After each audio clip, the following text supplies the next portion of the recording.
Nosso convidado de hoje é o Caio. Ele é doutorando em ensino de ciências e atua na área de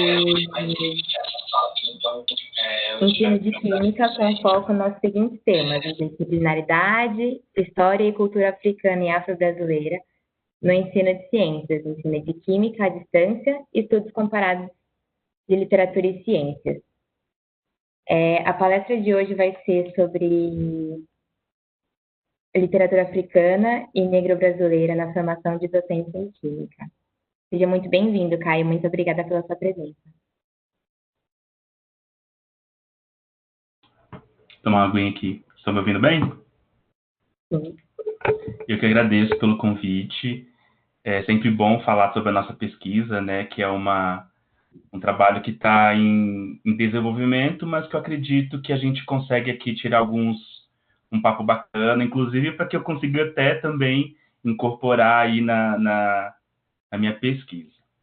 Já posso compartilhar a tela? Só um comentário rapidinho. Sobre as perguntas que vocês tiverem durante a palestra, me mandem exclusivamente no bate-papo, tem a opção de vocês mandarem a pergunta só para mim. E eu vou organizando nos últimos 15 minutos, a gente organiza direitinho as perguntas. Quem quiser fazer a pergunta por áudio, ou também pode só me mandar e eu falo a pergunta de vocês. Pode começar. Posso começar? Então, boa noite a todos. Novamente, obrigado pelo convite. Eu coloquei como título a literatura africana e afro-brasileira na formação de docentes em química. Às vezes eu uso o termo negro-brasileira, às vezes eu uso o termo afro-brasileira, porque isso é um conceito em formação na literatura. Então, vocês não se assustem se hora eu falo a negro-brasileira, se hora eu falo a afro-brasileira, tudo bem? Eu vou começar me apresentando um pouco, porque eu acredito que isso é importante para a gente ter aí o ponto de partida de que eu faço as minhas reflexões. Então, eu sou um doutorando em ensino de ciências, e eu me formei em Química Ambiental na Unesp, depois eu fiz o mestrado em Química Orgânica na Unicamp, e antes de partir para o doutorado, eu fiz letras. Então, eu comecei fazendo letras porque eu queria entender o funcionamento de uma ciência humana. Eu quis fazer letras por causa da linguística, mas, desculpa, no meio do caminho, a literatura acabou tomando o meu espaço no pensar dentro de um ambiente de linguagem, né? Vocês também podem me encontrar no YouTube, no Instagram, porque eu também trabalho hoje em dia também com a questão da divulgação científica, mas no final a gente vai falar um pouquinho mais sobre isso. O que eu quero deixar registrado aqui é que eu tenho essa dupla formação, a formação de químico e a formação de letrólogo, como que é um dos nomes dados para quem se forma em letras. E tendo essa formação de químico e essa formação de letras, eu comecei a pensar na minha pesquisa lá em 2018, porque eu acabei sendo, como é que eu posso dizer, influenciado por alguns pensamentos que andavam correndo dentro da FEFELESH, lá na USP. E a partir disso eu comecei a pensar na implementação da Lei 10.639, mas no ensino de Química, que é a minha primeira área de formação. Quando a gente fala da lei, é importante a gente se atentar que, além daquela curta alteração, é uma alteração curta, mas cheia de sentido, que foi, porque a LDB, na verdade, ela é uma alteração... Desculpa, a Lei 10.639, ela é uma alteração da LDB. Então, a gente fala que nessa lei, ela obriga a inserção da história e cultura africana e afro-brasileira em todas as disciplinas, nós estamos falando de LDB. E, junto com essa lei, nós temos o parecer CNECP número 3 de 2004, que foi feito, que foi relatado pela professora Petronília da UFSCar, e esse parecer, ele vai fundamentar as diretrizes curriculares nacionais para a educação das relações étnico-raciais e para o ensino de história e cultura afro-brasileira e africana. Então, desculpa, só um momentinho. Pronto.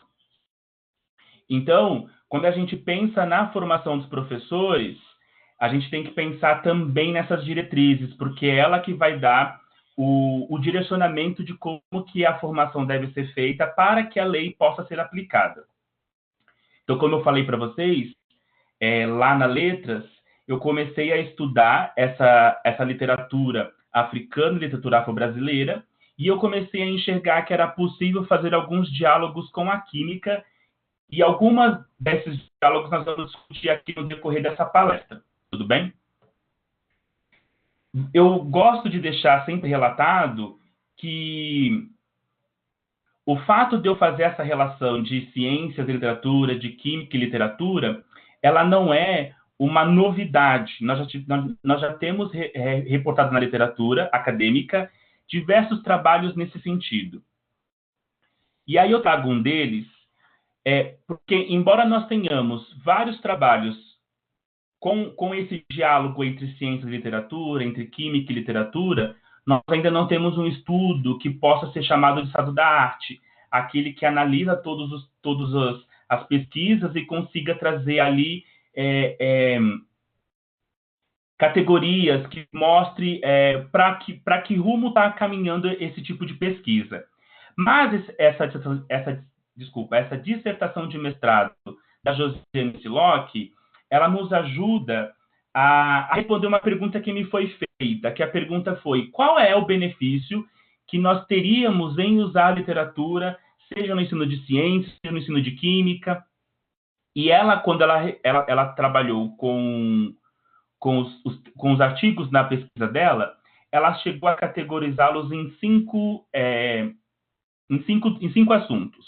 O primeiro deles seria aquela associação direta. Bem, a gente utilizaria a literatura no ensino de química ou no ensino de ciências para promover a aprendizagem de conteúdos científicos. Esse é a motivação direta, contudo, uma motivação um pouco problemática, né? A gente precisa pensar que a literatura ela é um objeto que não é do campo nosso, da ciência da natureza, ela é do campo dos estudiosos da letras. E lá, por exemplo, eles têm uma enorme discussão sobre utilizar a literatura para tratar de outros assuntos que não seja literatura. Até mesmo, por exemplo, já está caindo em desuso propostas didáticas no ensino de língua portuguesa, quando você retira trechos da literatura para ensinar gramática. Essa proposta ela é condenável. Mas a gente ainda tem trabalhos que têm essa visão de utilizar trechos da literatura para ensinar conceitos. Não é a visão que eu concordo, mas é a visão que existe nos trabalhos da área.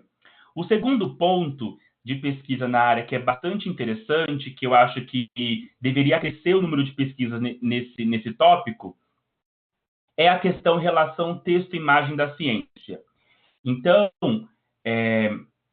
a literatura ela vai fornecer imagens sobre o que é ciência, sobre o que é cientista, e aí muitas pesquisas do campo vão investigar qual é a representação de ciência ou de cientista, de química, de física, ou qualquer uma delas, dentro desses textos literários.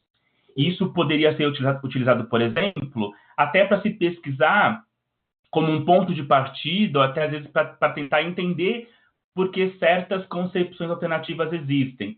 Então, nos trabalhos que a Silock analisa, ela vai ver, por exemplo, imagens sobre como que é o conceito de calor, como o conceito de calor é tratado em imagens, como que são tratados os cientistas, que a gente sabe, né, que os cientistas muitas vezes nas artes é sempre aquele homem branco. Eu vou avançar aqui, senão eu ficaria horas nesse tópico. O terceiro ponto, né, que seria um benefício, né, para trabalhar ciências junto com a literatura, é nesse campo da ressignificação das ciências. Um quarto tópico que é importante, eu já publiquei nesse sentido, que é o recurso motivador das aulas de ciências. Eu tenho um artigo que é sobre as HQs do Pantera Negra, que está mais nessa linha, como um recurso motivador, um recurso para dar um ponto de partida para se discutir o continente africano a partir do conceito de metais. E o quinto que é um ponto interessante, que é a questão da história e filosofia das ciências presentes nos livros literários. Outros benefícios poderiam ser levantados, né? Um deles poderia a gente pensar que a literatura poderia ser um caminho para a gente começar a ensinar ciências no Fundo 1. Nós temos, por lei, né, a disciplina de ciências, ela começa no Fundo 2, mas, em tese, nada impediria que esse ensino de ciências começasse, inclusive, na educação infantil.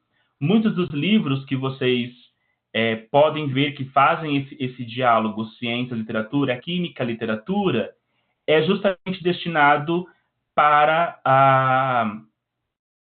Desculpa, é categorizado como literatura infanto-juvenil. E eu vou tratar de duas delas aqui mais para frente. Mas tem um ponto, que aí já é um ponto mais centrado para quem estuda literatura, que é a gente pensar que a literatura ela faz parte de um sistema que envolve autor, público e obra. Então, quando se pensa literatura, é plausível se pensar também em quem faz essa literatura. Esse gráfico aqui fui eu que produzi, não é um dado da Josiane Siloche, mas eu obti a partir dos artigos que ela analisou no mestrado dela. Então, no mestrado dela, ela analisou 16 artigos. Desses 16 artigos, 2 eram interessantes porque era a literatura, não era a produção de literatura a partir da ciência. Então, no caso dos 2 artigos, era a produção de literatura de cordel para ensinar química orgânica. Então, ali é um contexto específico, esse eu excluí, e eu analisei a nacionalidade dos textos que foram trabalhados dos demais 14 artigos. Nos 14 artigos que ela analisou, eram citados 22 textos literários, e esses textos eles estão ali descritos já a partir da sua nacionalidade. 8 obras eram brasileiras, 1 francesa, 9 inglesa, 2 estadunidenses, 1 portuguesa e 1 irlandesa. Nós temos, a partir dessa análise, pensando na autoria dessas obras, a gente vai ver que dessas 22 obras citadas, apenas 3 eram de autoria feminina. A gente pode ver também, né, nessa análise que eu fiz, se você pegar os autores e analisar quem são esses autores, você vai constatar que nenhum autor é negro. E, pelo próprios adjetivos pátrios, nós temos ali que nenhum dos autores dos livros utilizados são autores africanos. Então, o que nós temos? A Lei 10.639, ela cabe para todas as disciplinas, certo? Cada uma das disciplinas aplica a lei a partir do modo como a sua disciplina permite fazer. Então, no caso da língua portuguesa e das línguas estrangeiras também, o português, o inglês e o espanhol, você vai ver uma ampliação na grade curricular desses cursos, na formação dos professores para tratar desse tema. Você vai ter a ampliação das literaturas para abarcar ali literatura africana e literatura afro-brasileira ou negro-brasileira.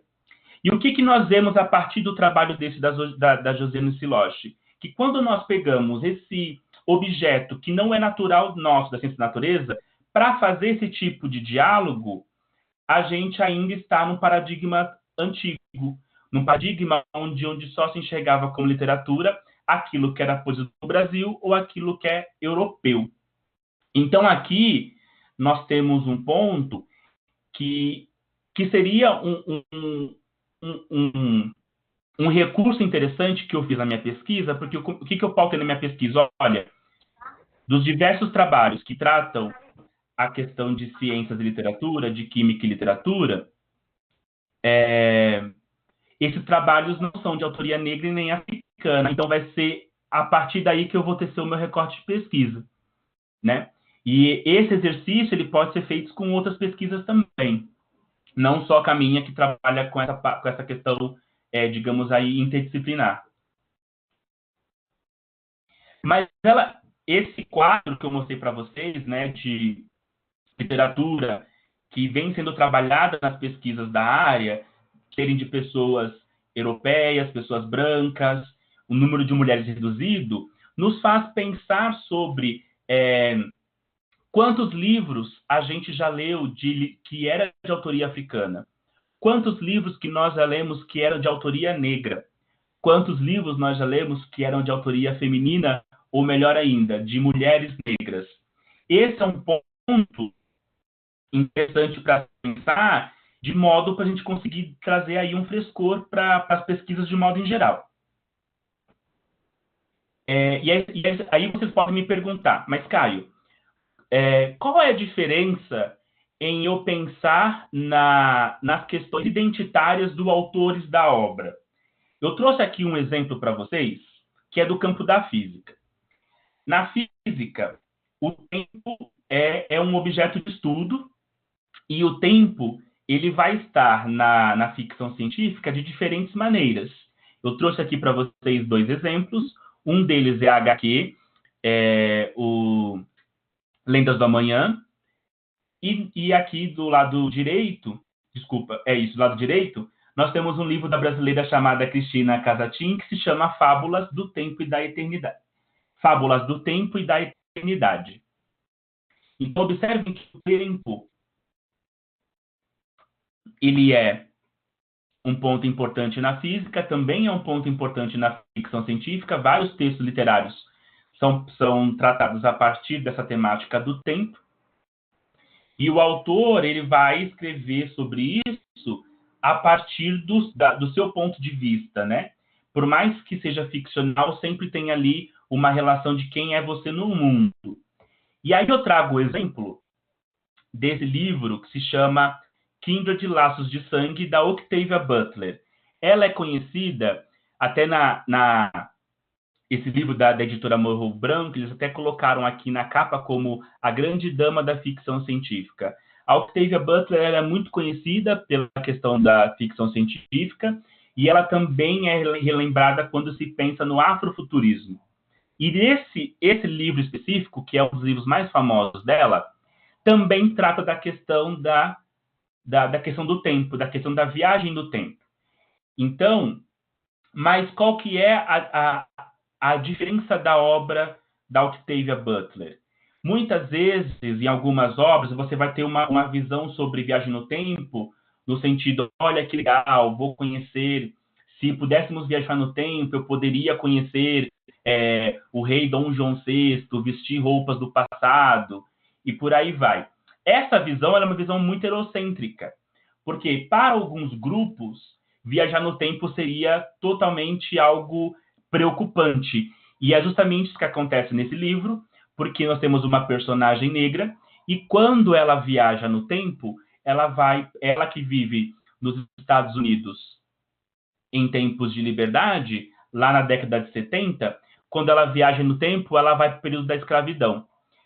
E então o que acontece? Essa problemática da escravidão acaba sendo incorporada na problemática da personagem a partir da questão da viagem no tempo. Aqui eu trouxe um dado que eu acho importante a gente pensar, que é o seguinte: essa obra da Octavia Butler, ela foi publicada nos Estados Unidos em 1979 e demorou quase 40 anos para que ela fosse traduzida para o português e pudesse chegar aqui no Brasil. Então, o que acontece? A Lei 10.639, no campo da literatura, ela mobilizou também as editoras. Então, se poderíamos ter como uma desculpa, se no campo de ensino de ciência e literatura nós não trabalhamos com a literatura africana e nem com a literatura negro-brasileira, é porque durante muito tempo houve, e ainda há, né, mas hoje está menor, esse racismo estrutural, esse racismo institucional que fazia com que pessoas negras não fossem publicadas. Então, esse chamamento que eu trago para minha pesquisa, nós estamos mudando isso a partir dessa lei. Então, faz parte que nós também, do ensino de ciências, incorporamos essa literatura que há muito tempo não se via nas prateleiras no Brasil. Hoje nós vemos. E aí eu pergunto, né, ao ponto de partida da minha fala aqui qual é a contribuição, qual seria a contribuição dos professores de ciências e de química, de modo mais específico, para a educação antirracista? Para a gente começar a discutir essa pergunta, eu trago aqui um trecho de um poema do Luiz Gama. Para quem não sabe, o Luiz Gama foi um abolicionista daqui da cidade de São Paulo. Ele é baiano, mas ele viveu boa parte aqui em São Paulo. E uma das coisas que aconteceu nessa história de vida dele, que ele é bastante lembrado, é que ele quis estudar direito e ele era proibido de estudar lá no Lago São Francisco. Ele não podia ter a matrícula efetivada por ser negro. Os negros não podiam ter esse direito. Mas ele assistia às aulas. E aí ele acabou aprendendo bastante sobre leis. E quando havia algum problema em relação aos direitos dos escravizados, Luiz Gama era convocado e assim ele conseguiu libertar diversas pessoas negras no Brasil. E ele fez isso a partir do seu conhecimento de direito que ele obteve por modo, entre aspas, clandestina, ou até mesmo sem aspas, dentro da Faculdade do Lago São Francisco. Esse poema em específico, que se chama No Álbum, ele é um poema grande, então eu trouxe aqui para nós apenas 6 estrofes. Vou beber um pouquinho de água para poder respirar, para poder ler esse poema.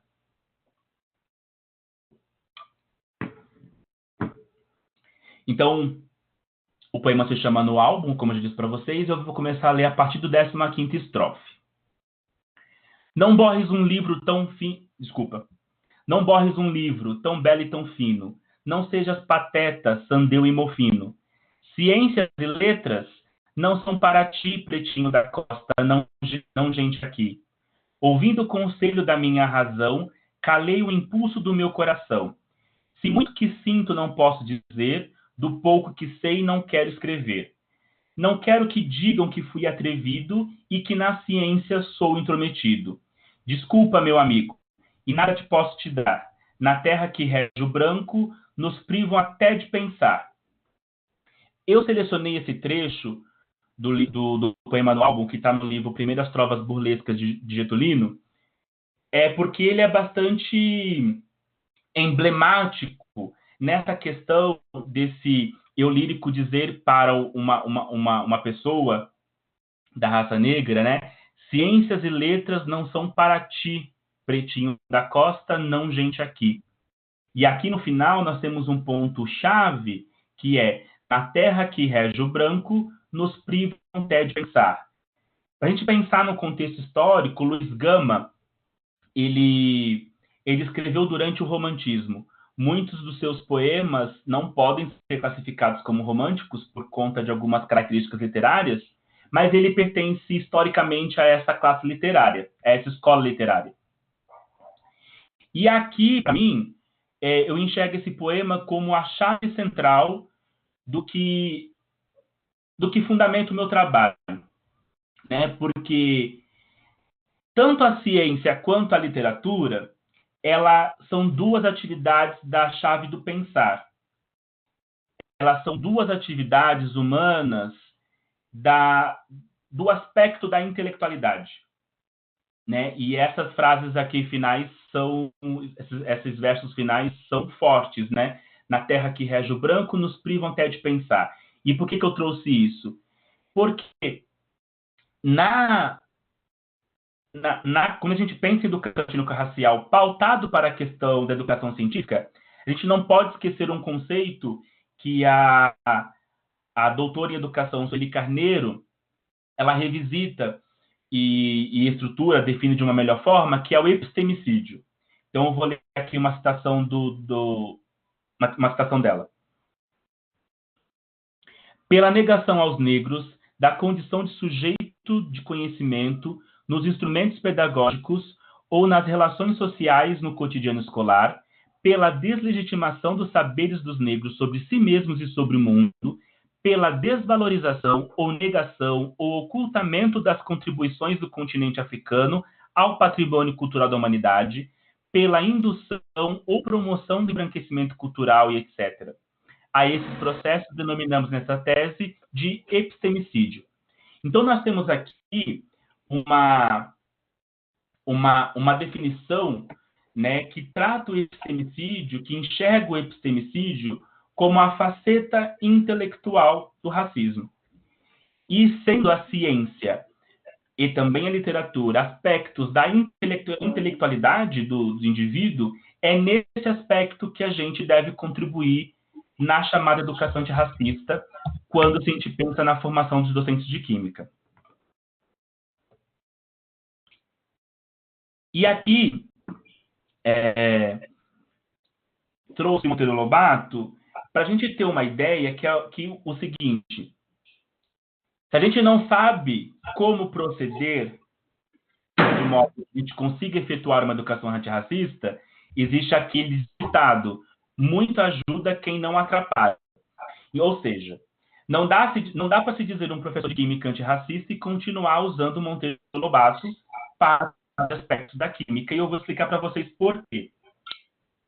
Aqui eu trago o índice de uma tese que foi feita no programa onde eu faço doutorado, onde ele vai traçar as personagens principais do Monteiro Lobato e vai fazer esse diálogo com ciências. Então, nós temos aqui um capítulo sobre Dona Benta, um capítulo sobre Emília e o Visconde Sabugosa, que são os principais.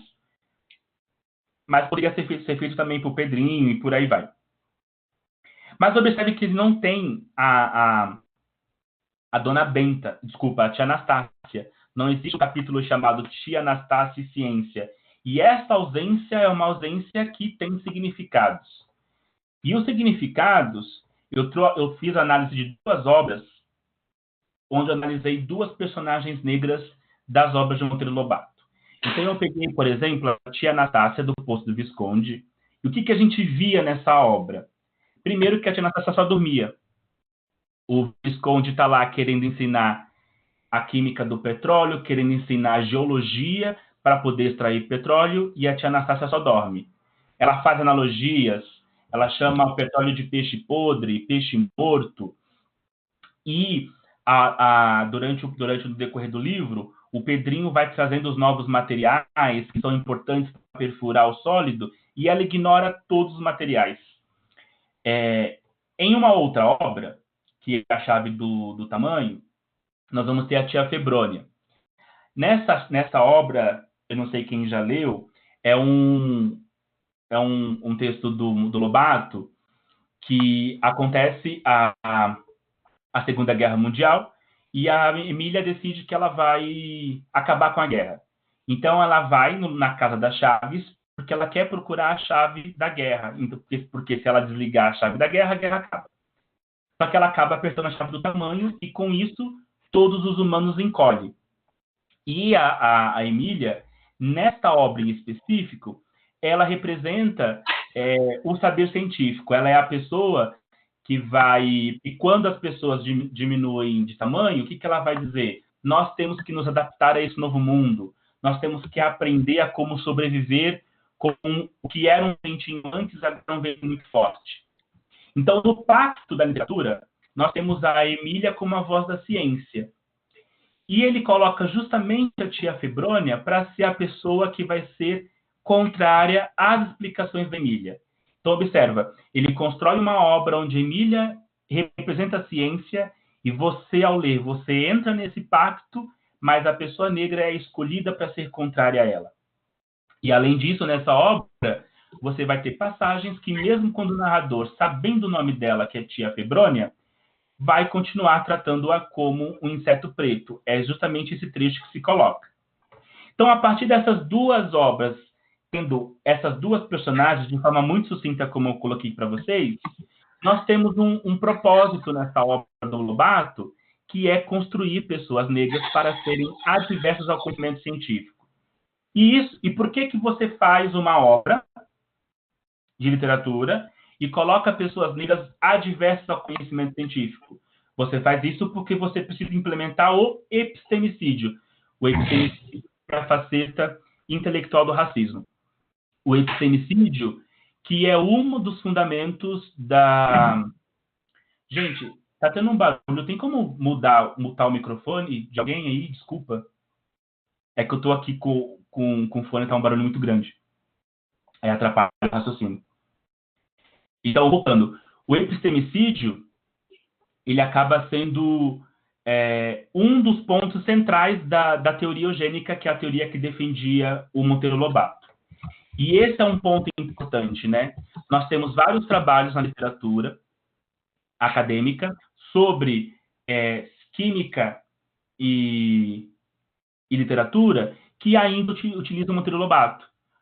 Não querem, ignoram na obra que os textos de Lobato são construídos para fins eugênicos.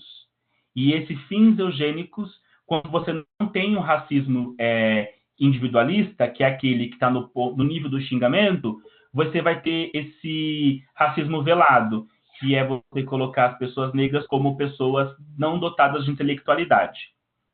E aí vocês podem pensar assim, mas esse é o modo de pensamento da época. Uma, é um pensamento racista, e o segundo é que antes do Monteiro Lobato nós tivemos grandes intelectuais como Luiz Gama, nós tivemos Cruz de Souza, teve o engenheiro, quando quem mora aqui em São Paulo, Rebouças, o André Rebouças é uma pessoa negra, ou seja, Lobato, obviamente, ele conhecia alguns intelectuais negros, mas fazia parte dessa... Era o objetivo de compor esse texto para fins eugênicos, compor os personagens dessa forma. E por isso, fica esse parênteses aqui, que ajuda quem já não atrapalha. E aí, falando de Machado, que é um dos nossos maiores escritores da literatura brasileira, e um escritor que foi embranquecido desde a sua morte, a gente tem um trecho que eu trago para vocês, não sei se vocês lembram, mas Machado de Assis, ele é conhecido pela tríade realista, mas ele também escreveu obras românticas como essa, romances românticos como essa de Yaya Garcia.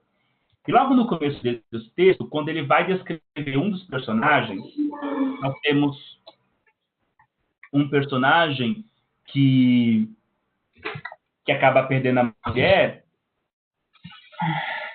Eu tirei o fone de ouvido que está me atrapalhando um pouco. Depois vocês veem como é que vocês me chamam se eu tiver ultrapassado o tempo.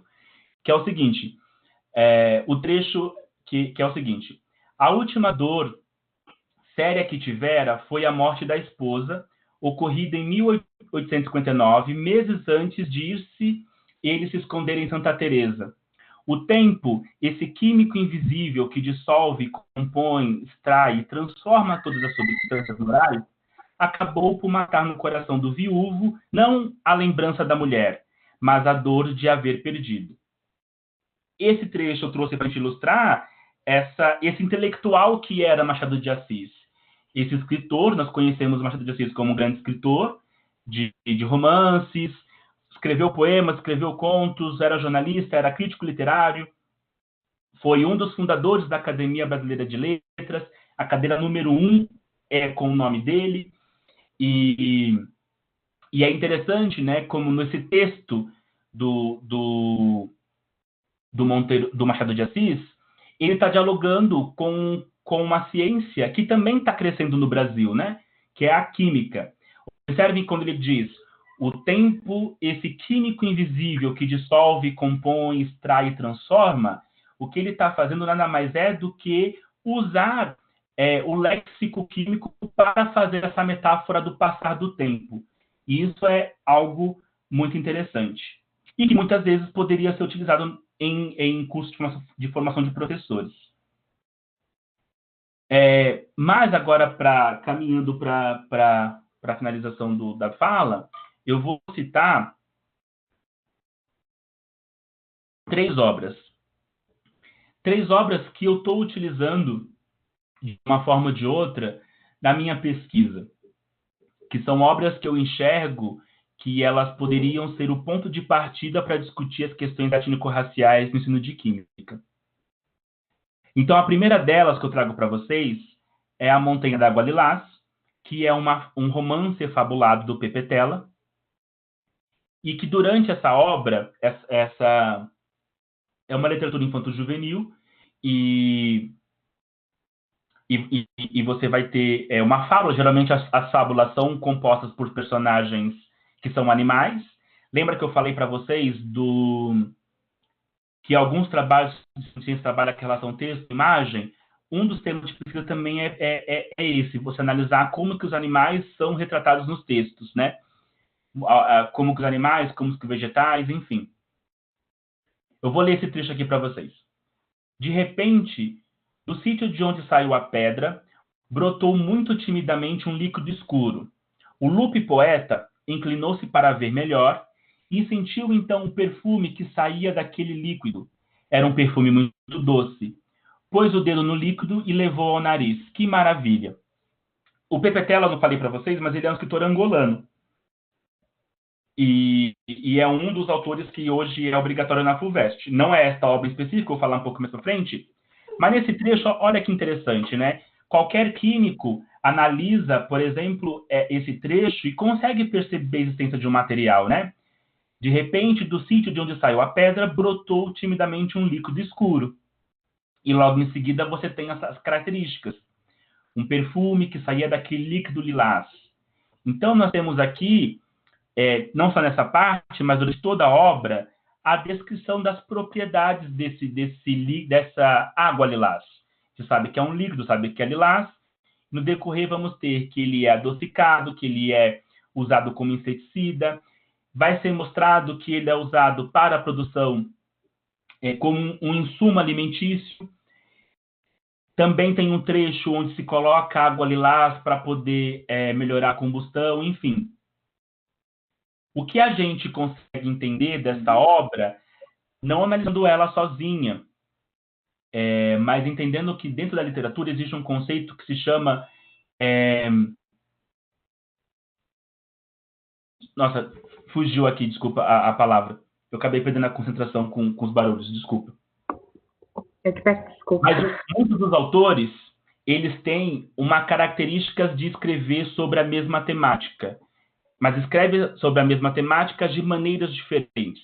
O Pepe Tela, ele é esse escritor que ele escreve sobre Angola. Ele parte do ponto de partida sobre Angola. E Angola, ele é um dos grandes exportadores de petróleo. Ele é um dos membros da OPEP. E o seu livro Mayombe, que é o livro que eu falei para vocês, leitura obrigatória na FUVEST, ele se passa num período de guerra que existiu em Angola, quando estava no momento de independência do país, e essa guerra ela se passa na floresta do Congo, na parte de Angola, na província, que está aqui em cima, que é a província de Cabinda, que é um local onde se está muito petróleo. Então, observa, a gente na química trata o petróleo todo o tempo. Então, a gente poderia fazer esse recorte a partir dos aspectos geográficos para tratar do petróleo, e assim a gente começar a pensar no continente africano não só como um local de pobreza, como a grande mídia ela reitera sempre o continente africano.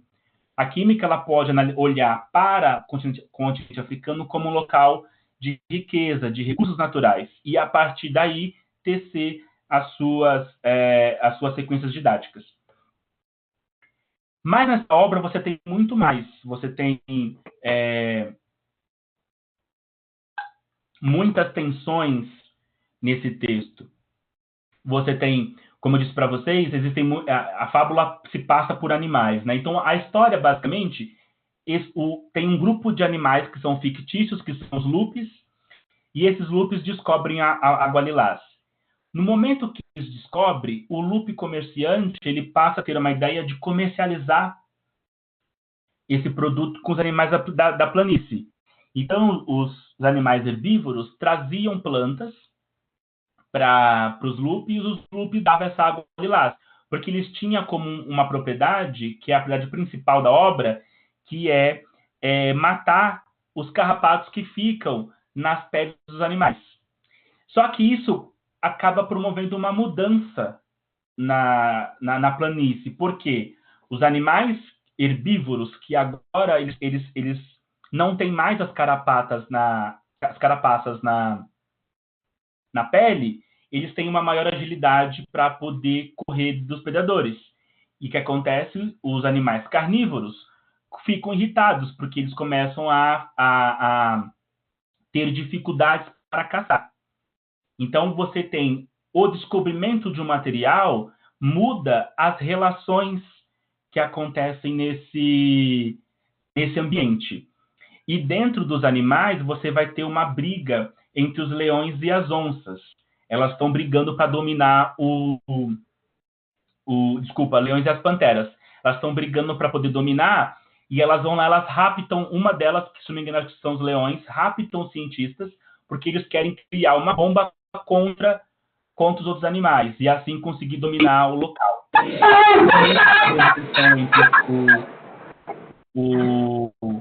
O loop cientista e o loop comerciante, porque o cientista quer transformar a água lilás e o comerciante ele quer só perfurar e vender. Então, vou pular aqui, que eu acho que eu estou um pouco passando no tempo. Então, essa obra ela é bastante interessante, que você consegue analisar o material água lilás dentro de um contexto social, e, além disso, você consegue analisar a África por um outro olhar, não o olhar da pobreza, mas o olhar do continente que possui riquezas naturais e que são inúmeras. A segunda obra que eu trago no meu trabalho, que se chama Água de Barrela, e aqui eu seleciono um trecho, que é o seguinte: aqueles moços e moças que ali estavam certamente nunca tinham visto a barrela, aquela água com cinzas de madeira que se colocava na rouparia para esbranqueá-la. Então aqui, novamente, um químico, quando lê esse trecho, já começa a entender a barrela como um material químico. E aí, se a gente for analisar no dicionário, vamos ver que realmente a barrela ela é um sinônimo para lixívia. Essa obra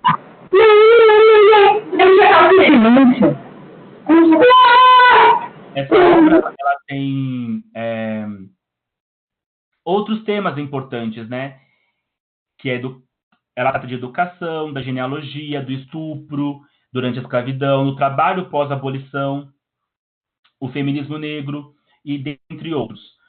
E tem porque o mote dessa obra é justamente como que a população negra retratada, ela sai da escravidão e ascende à classe média a partir do estudo. Então, eu coloco que a partir dessa obra a gente pode pensar sobre a reflexão social que o romance produz no leitor, e a partir dela a gente trabalha especificamente Água de Barrela, porque pensem, para o texto se chamar Água de Barrela, a Água de Barrela ela precisa ser muito importante no texto, né? E aí, portanto, a Água de Barrela ela percorre todo o romance. Mas, do ponto de vista químico, a gente pode trabalhar a química dos óxidos, né? Porque são cinzas de madeira que são colocadas em água, aquece-se, né? E a partir disso você constrói os alvejantes. Para finalizar, a última obra que eu trago é o Black Power de Akin, que esse livro eu trouxe recentemente. E nós temos um texto do Infanto Juvenil. Eu acho que eu não comentei, mas o Água de Barrela foi escrito por uma brasileira chamada Eliane Alves Cruz, e o Black Power de Akin também é escrito pela brasileira Kilsan de Oliveira. E nesse texto, nós temos a história de um menino de 12 anos que ele passa por uma série de episódios de preconceito na escola. E aí o seu avô acaba ensinando para ele como que os seus antepassados cuidavam dos cabelos. E aí, junto com a ideia da questão do cabelo, tem a questão de empoderar, talvez eu não possa usar outra palavra, as pessoas negras a se sentirem bem como elas são. Então, é um texto bastante interessante, porque, observem, como eu falei para vocês, eu não gosto muito dessa linha de pegar o texto para ensinar conceito científico, porque eu penso que a literatura ela não foi feita para isso. E se ela é feita para isso, dentro do campo literário, ela perde o status de literatura. Então, só para retomar um pouco de Monteiro Lobato, muitas das obras que a gente aqui na química, no ensino de química, analisa como literatura, se você faz um curso específico de literatura infanto-juvenil sobre Lobato, vocês vão ver que eles vão traçar uma diferenciação. E aí, por exemplo, o Poço de Visconde que eu citei não é colocado como literatura. Mas eu gosto dessas obras, tanto da Olga de Barrela quanto essa, porque a questão aqui não é só o material químico, mas é aquilo que vem em conjunto com a obra, né? Porque não dá para a gente tratar da questão da história e cultura afro-brasileira na química se as pessoas que são formadas para serem professores não conceberem que cultura é essa. E esses romances trazem isso. Né? Então, por exemplo, se antigamente o seu Dito Pereira fazia os produtos para embelezar cabelo a partir da banha do porco, hoje nós temos algo, a gente começa a pensar, mas como é hoje, né? Se você coloca na internet, você coloca no Pull ou Pull, você tem uma série de youtubers, seja branca ou seja negras, falando sobre isso, né? Então, ou seja, isso poderia ser um ponto de partida isso sim poderia ser o ponto de partida conceitual para trabalhar na química. Então, assim, as considerações finais que eu coloco é que trazer literatura africana e afro-brasileira para a questão da formação do professor de química, ela tem essa questão da formação humanística porque ela ajuda o professor de química a combater o epistemicídio, que é a faceta intelectual do racismo. Então, quando a gente pensa em muito na química, né, é mostrar quem são os químicos negros, o que eles pesquisam, o que eles pesquisaram, quais são as suas contribuições para o conhecimento científico mundial. E algumas delas ainda possibilita pensar em temas para educação antirracista. Não é usar o texto para, agora nós vamos aprender soluções. Você pega a literatura e vai estudar a solução. Não é bem nesse sentido, mas é você pegar o texto, interpretar o texto, analisar o texto e, a partir dali, emanar um tema. Como eu falei no início, eu estou nas redes sociais, vocês podem me encontrar no YouTube, no Instagram, no Medium, estou sempre escrevendo, pensando sobre, e é um caminho aí para a gente manter nossa conversa sobre o tema para além aqui da palestra. Muito obrigado, peço desculpa se eu me excedi no tempo, mas é que o barulho estava muito forte de tirar o fone. Eu espero que você tenha conseguido captar. Eu que agradeço a sua presença e a sua apresentação. Agora a gente tem um momento para perguntas. Quem tiver alguma pergunta ou algum comentário, por favor, me manda aqui no bate-papo particular, que eu posso falar sua pergunta, ou se você quiser perguntar também, eu te apresento.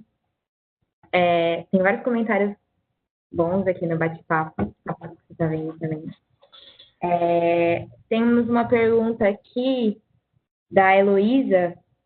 Ela perguntou assim: a sua pesquisa também aborda ou pretende abordar estratégias em como expandir esse conhecimento aos educadores?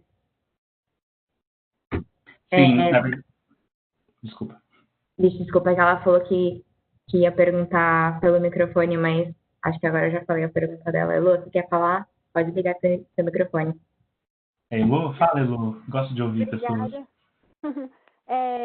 Desculpa a forma como isso foi colocado, mas é porque eu gostei muito da palestra, acho que teve muito conhecimento que eu nunca tinha pensado sobre e que na verdade, eu fiquei em dúvida na forma como isso poderia ser implementado dentro da sala de aula. Eu como professora, ou as outras pessoas, ou professores que já são mais calejados, por outra expressão, como isso poderia ser implementado? Como a gente transpõe essa barreira do que é conhecido? Eu não sei se você já estudou, se você pretende estudar isso na sua pesquisa, e eu queria saber um pouquinho mais sobre isso. Pretendo sim, Elo, né? Isso mesmo. Pretendo sim. O meu projeto de pesquisa, ele foi dividido em duas partes. A primeira parte é basicamente isso que eu mostrei aqui para vocês. Tem um pouquinho a mais, que eu já vou relatar, que é pegar os textos, analisar os textos a partir dos referenciais que eu aprendi dos estudos comparados, que é a metodologia que a gente utiliza para tratar os textos em diálogo com outros textos. Então, por exemplo, eu trato A Montanha d'Água Lilás analisando a partir de Johnston. O que tem de macroscópico ali, pego Mortimer e o fenomenológico que tem ali, então faço esse trabalho mais analítico, digamos assim.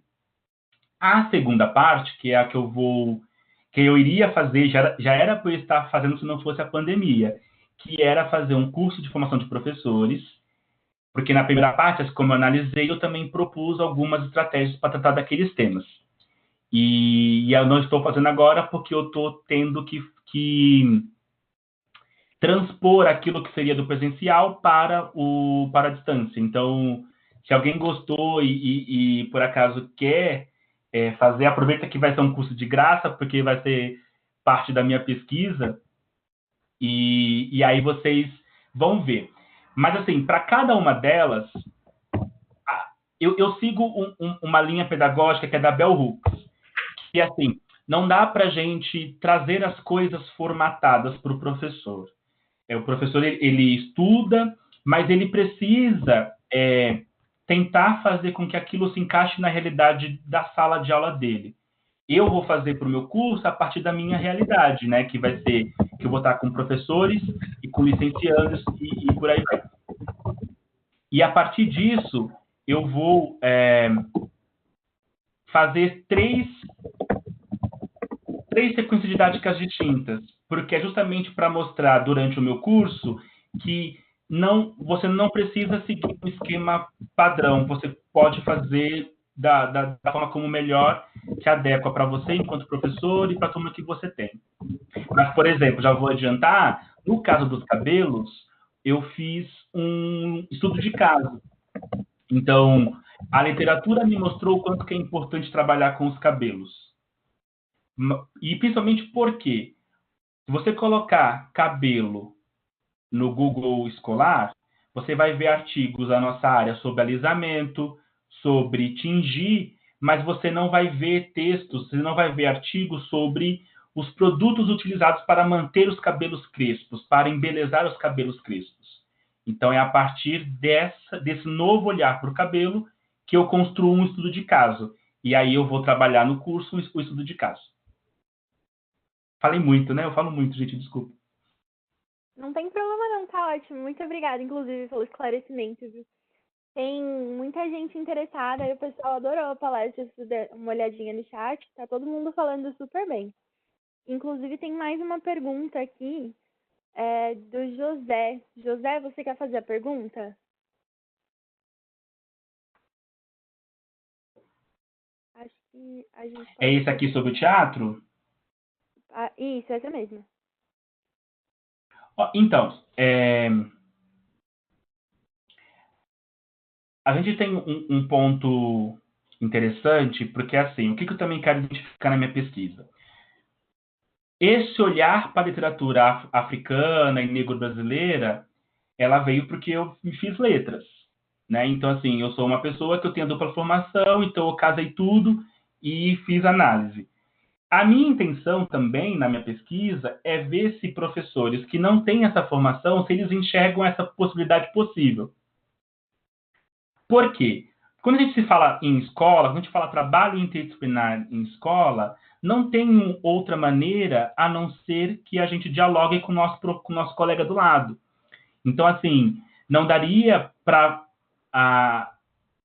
eu, enquanto professor de química, eu sozinho pegar o livro esse aqui, vamos ler na página tal, porque a gente tem outras demandas de conteúdo para fazer. Então, é necessário que esse trabalho seja feito em conjunto com os demais professores, entende? E esse é o ponto de partida. Não dá para a gente assumir que o professor ele precisa ser o herói interdisciplinar, porque ele não pode ser. Isso só causa um tema que a gente discute bastante hoje, que é a saúde mental, né?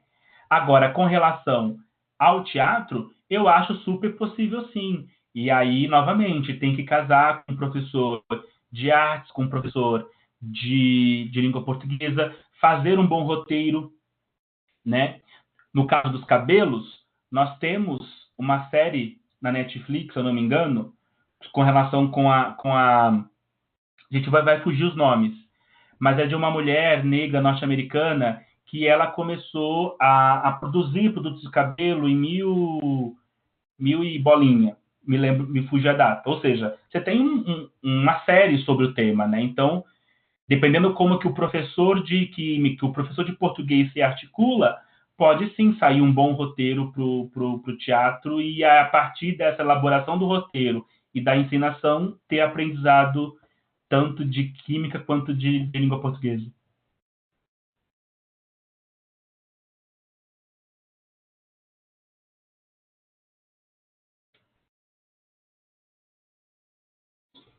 Olha, gente, eu peço desculpa para vocês, porque em alguns momentos eu falei do som, é que realmente estava me atrapalhando e aí eu estava me perdendo na fala.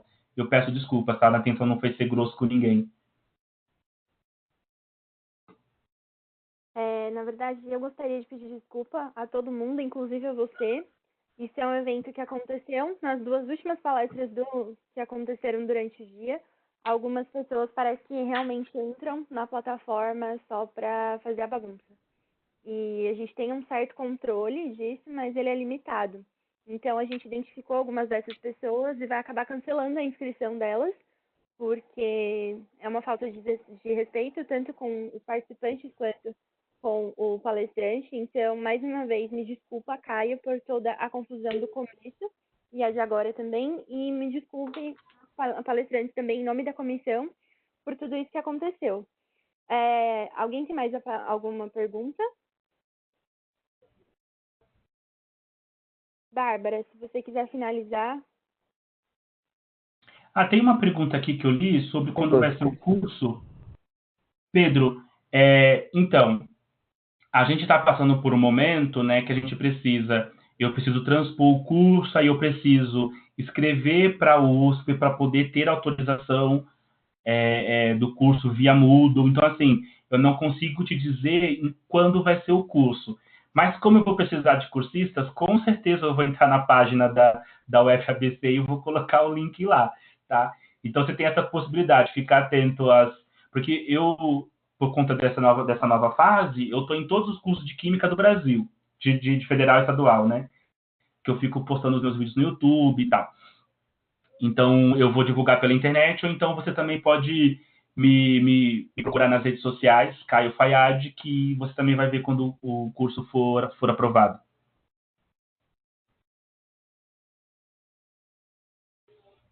Gente, tudo bom? Alguém mais tem alguma pergunta sobre o tema? Deixa eu olhar. Perguntaram, acho que as últimas perguntas foram só a possibilidade de disponibilizar os slides.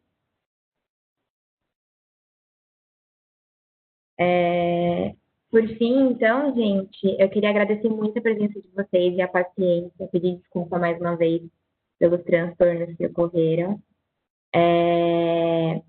Aí, por último, eu gostaria de pedir para vocês para ligarem seus microfones para a gente dar uma salva de palmas para o Caio, que fez uma palestra incrível.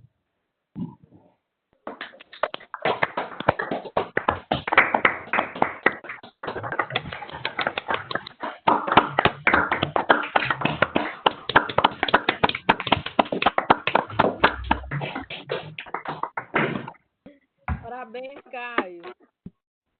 Obrigado. Parabéns, viu? Muito obrigada pela palestra.